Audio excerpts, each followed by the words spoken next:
Traffic over Hoosier Pass is growing faster than anywhere else on Highway 9. Phil Lindemann with your news from Avalanche Physical Therapy on Krystal 93. First, the search continues for a trio of backcountry skiers caught in an avalanche down south. The CAIC reports a group was skiing near Silverton late yesterday when a large slide struck. 4 skiers were caught, carried, and buried. 1 was rescued soon after. The other 3 remain missing 24 hours later. All 3 are from western Eagle County. Search and rescue was in the field until after dark yesterday and back at it 7 a.m. this morning.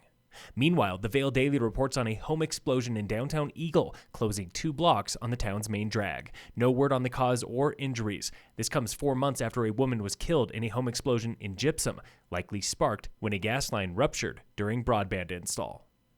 Punxsutawney Phil saw his shadow today, meaning 6 more weeks of winter, if you believe that sort of thing.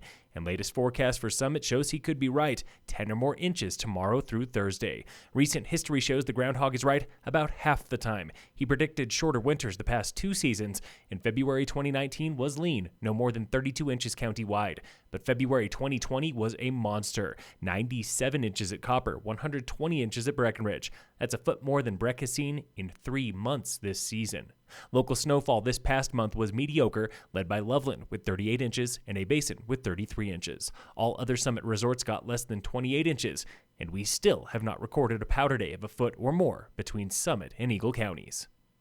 Hoosier Pass is on pace to become the fastest growing stretch of Summit's busiest state highway. A CDOT forecast for Highway 9 shows daily traffic from Park County to Blue River growing 35 to 37% over the next 20 years, from an average of 3,600 cars to nearly 4,900 cars per day.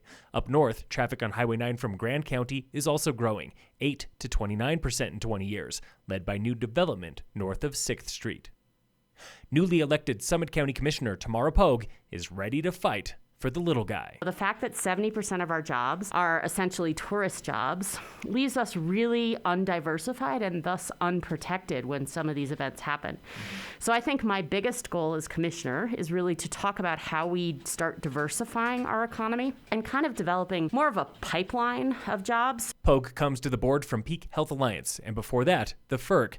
2 positions dedicated to wellness for all. For somebody who is earning $15 an hour, it is really next to impossible for you to be able to afford your housing and your food and, your health insurance, let alone your childcare. And so again, for me, the focus here is on developing the pipeline, right? Developing some jobs that are higher wage jobs so that folks that want to have kids here or want to stay here long term can really have access. Equity is a top priority for all 3 members of the new board, along with transparency and the constant fight against COVID. I don't think I anticipated quite how all-consuming COVID is as a commissioner, and how much time, it takes to really get that balance right as a community. But none of my priorities have changed. Pogue also promises to modernize county government through a master plan review, new economic development office, and public-private partnerships.